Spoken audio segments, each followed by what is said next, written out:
Squad. How's my beautiful boss squad? I can't turn the camera around because I have on gloves.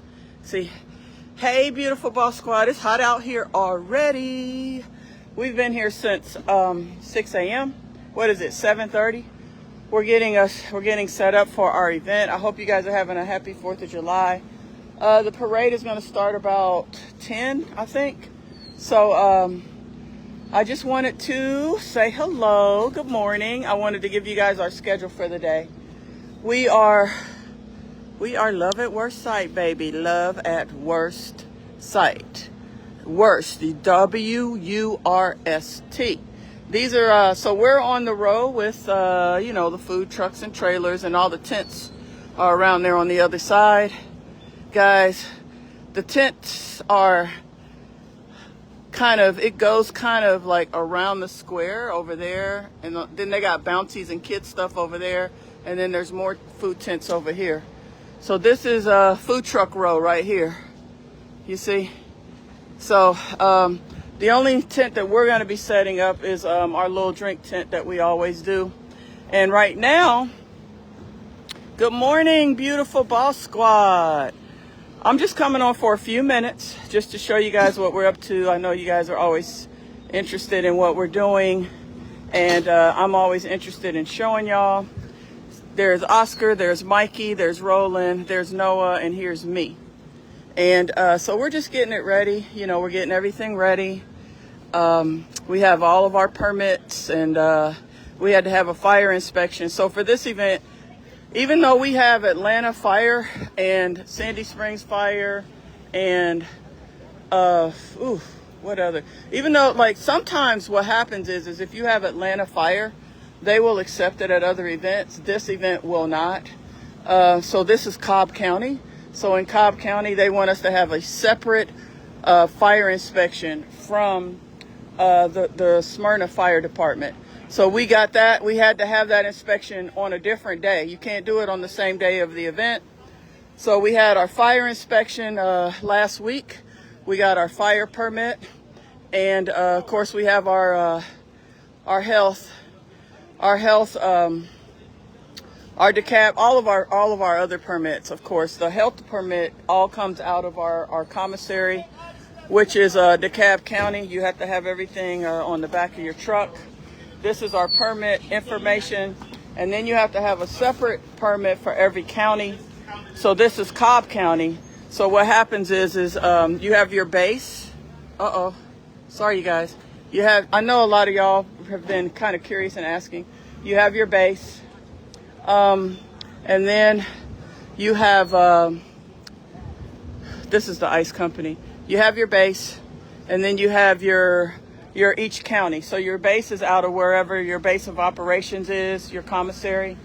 We're in DeKalb, so we have a DeKalb County permit, and then we have for our base, and then we have a DeKalb County mobile permit for each of our trucks. And then what we have is we have for each truck. I know it gets complicated, but this is just how it works. So you have a mobile permit for each truck.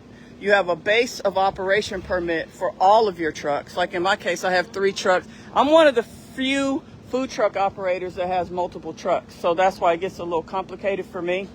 Most food truck operators here in Atlanta have 1 truck. So because of that, you have to have a mobile permit for each and every truck. Then you have to have, for each truck, you have to have a permit for each county. So does that make sense? So basically, every county that I work in, Cobb, Henry, the Gwinnett, DeKalb, Fulton, Cherokee. There's a lot of counties that I work in. My truck works in pretty much all the counties in Atlanta.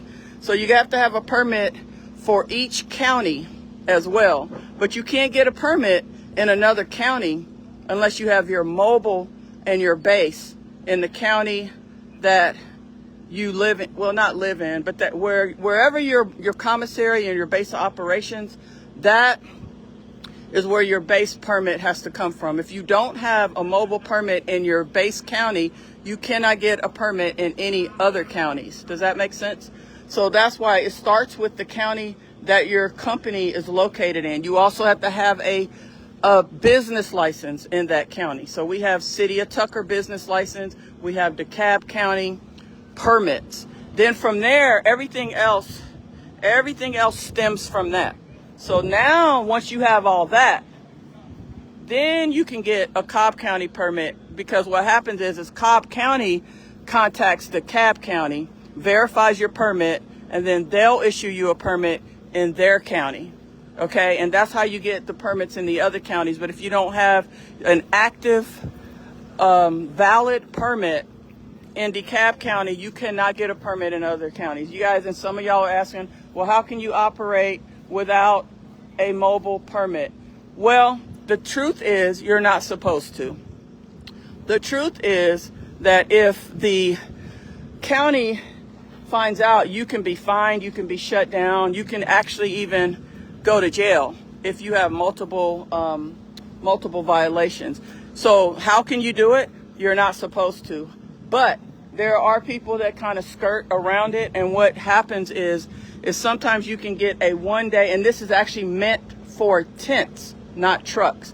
When you have a tent, you can go to an event if the event has applied with the county for their food vendors to get a temporary permit for like 1 or 2 days. Does that make sense? So I'm explaining all this to y'all because you asked me a lot of questions about it. If the organizer of the event applies to the county that they're operating in and says, hey, I'm having an event, I would like to get a temporary permit, health permit for my event. What happens is the event, the Fulton County, you have to do it within so many days. I think it's 60 days ahead of time, 90 days, something like that. Then they will issue a permit to the organizer. Then each tent vendor has to then apply for the permit with the county, and then the county comes out, does an inspection, make sure you have hot water, stuff like that, and then they'll give you a temporary permit that you can use for that event only. It's temporary, and then you can use it for 1 or 2 days, and once that's over, you're done. You can't use it anymore. That doesn't apply to food trucks, just FYI. That only applies to tents.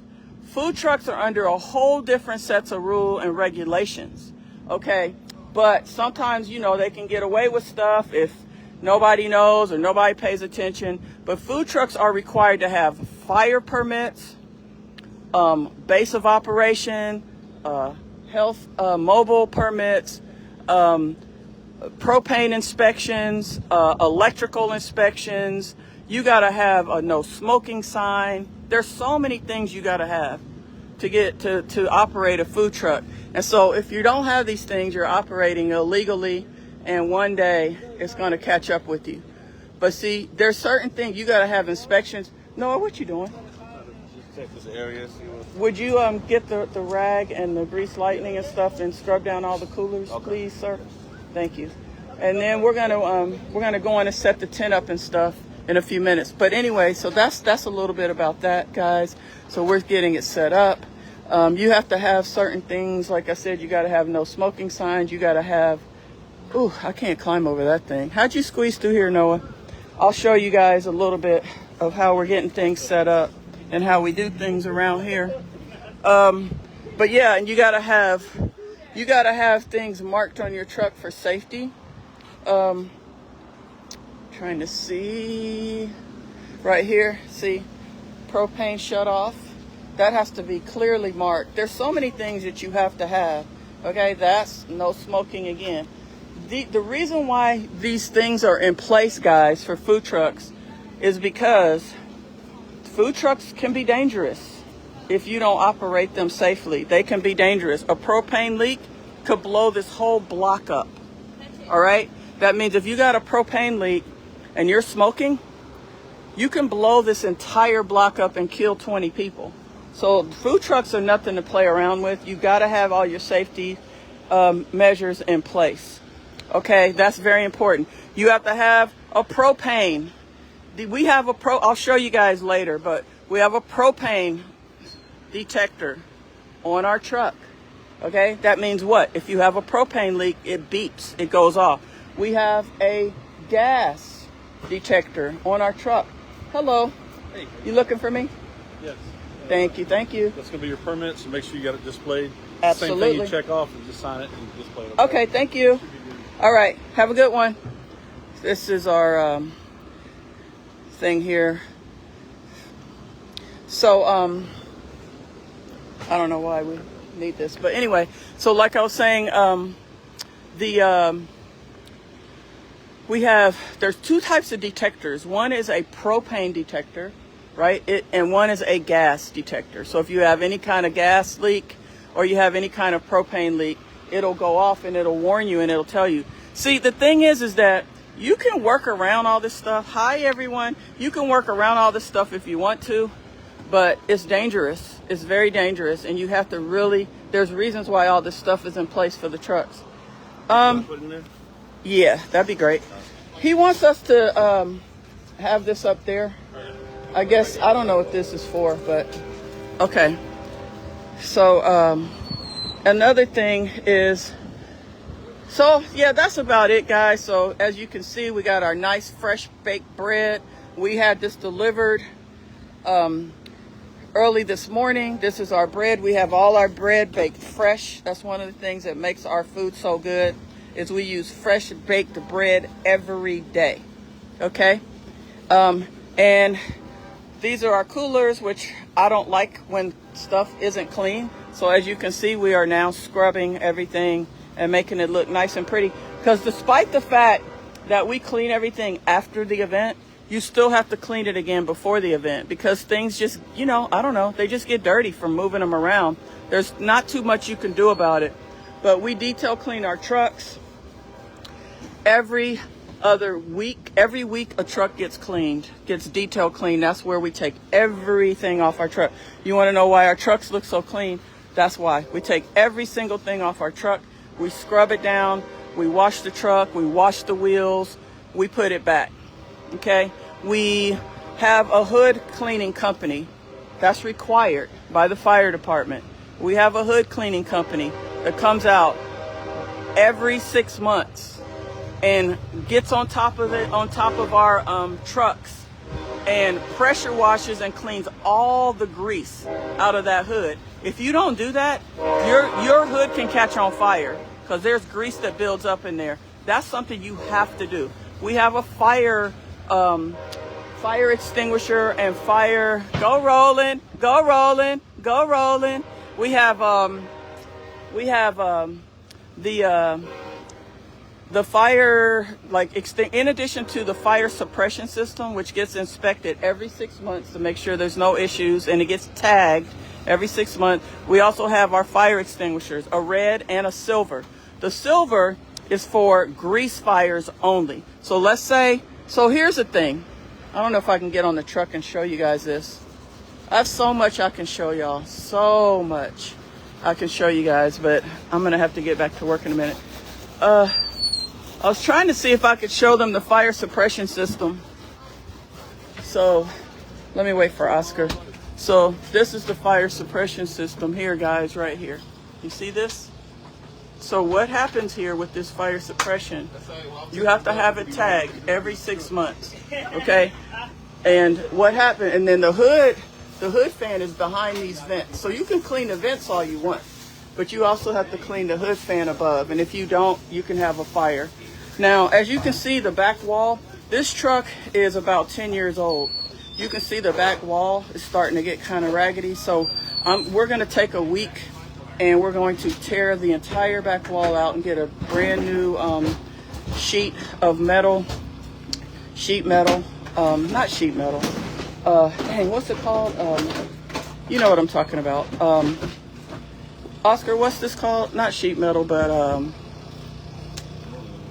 you know, the ceiling, yes, that's what I'm having too. Anyway, so y'all know, I'll get to it in a second, but you have a firewall behind this, so that way it doesn't catch on fire. But you can see it's gotten bad. So I'm going to be replacing this grill, this fryer, all the stainless steel. That's what I was trying to think of. Stainless steel wall that's all behind here is all going to get replaced. We're going to put a vent fan above the freezer and fridge right here for more ventilation, like we have on a fish truck. And what else is going to be done? Yeah, that's all that's going to be done. But this is the fire suppression system, you guys. And what happens is if you have a fire, and then on top of that, oh, y'all got the gas can in here. You know we got to get that off the truck. Okay. We have our fire extinguishers here. That's the silver one I was telling you about, and the red one is next to it. The reason I keep it in the cab of the truck is because if you have a fire, what is everyone going to do? They're going to run out. Your first instinct is to run out of the truck. So on your way out of the truck, as you're running out of the truck, you got your fire extinguishers right there, which you can grab and put out a fire. But the fire suppression system is designed so if you have any kind of flame or fire coming, it automatically comes on, and all that white powder stuff comes out of those nozzles and puts the fire out. But let's say you have a fire, I don't know, somewhere else, which you shouldn't, but let's just say you do. Then you can use your fire extinguishers. And you can also use the fire extinguishers to put out a small fire. So those are just like for backup. You understand what I'm saying? So that's the fire suppression system. It has to be inspected and maintained every 6 months. The hood ventilation, you could actually get away with 12 months depending on, like for example, on my old sausage truck, we only do that one once a year. But this one we do every 6 months. The fish truck we do every 6 months. That's how you keep your truck safe, right? Safe and within the codes that we have here in Georgia. So it's about safety. It's about following rules. It's about keeping your team safe. It's about keeping the people here, the customers, the patrons safe. It's about keeping the other vendors safe. Anything other than what I just told you guys about is completely irresponsible. Hey guys, hold on. I want to put one of the flags up. Would you let Roland, please don't be mad at me, but I want to put the sausage flag up. All right, one of each like you usually do. Okay. Shoot. I want to sit down. When I talk to you guys, it makes me like, I just want to like kind of sit down. I don't be wanting to stand up. I have to stand up so much when I'm working. Anything other than that, guys, is irresponsible. It's unprofessional. And it's going to catch up with you. And somebody could potentially get hurt. You know, I mean, because it's about safety. It's not just the safety of the truck. It's also food safety. You got to have your refrigeration working, your freezer, your fridge. You know, you have to, there's so much that goes into this. And it's like, if you don't want to operate properly, legally, and with integrity, then don't do it. Like, don't do it, because it takes a little more effort to do things right, you know, and keep everyone safe. And my employees, my team, my guys, they do not like any kind of drama. They don't like problems. They work hard. That's why I've had them for years and years and years. They're on salary. They work hard. And they don't want problems. They don't want problems with the health inspector. They don't want problems with the organizer. They don't want problems with anyone. So what they do is they count on me. Me, guys. Me, the business owner.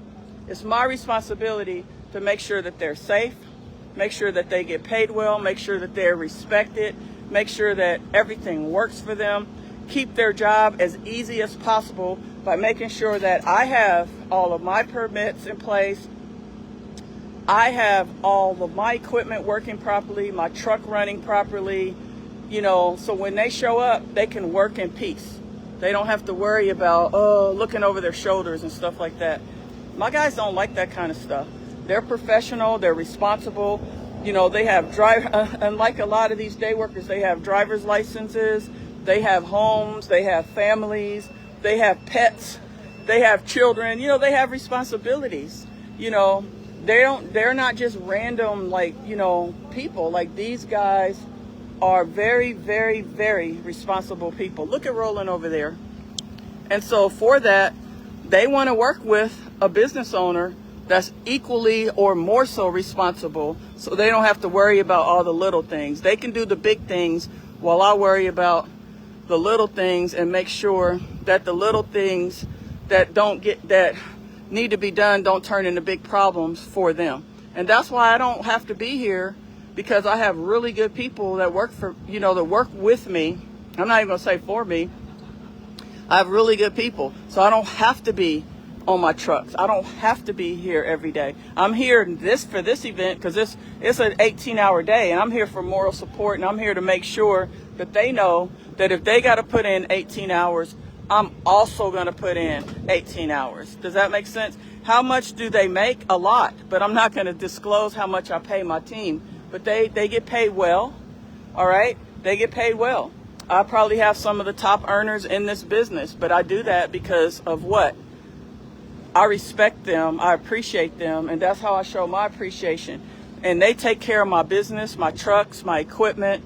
I have a catering manager that also takes care of everything that needs to be taken care of. She does all the scheduling, the booking, And so the thing is as a business owner, I didn't mean to go on a TED Talk.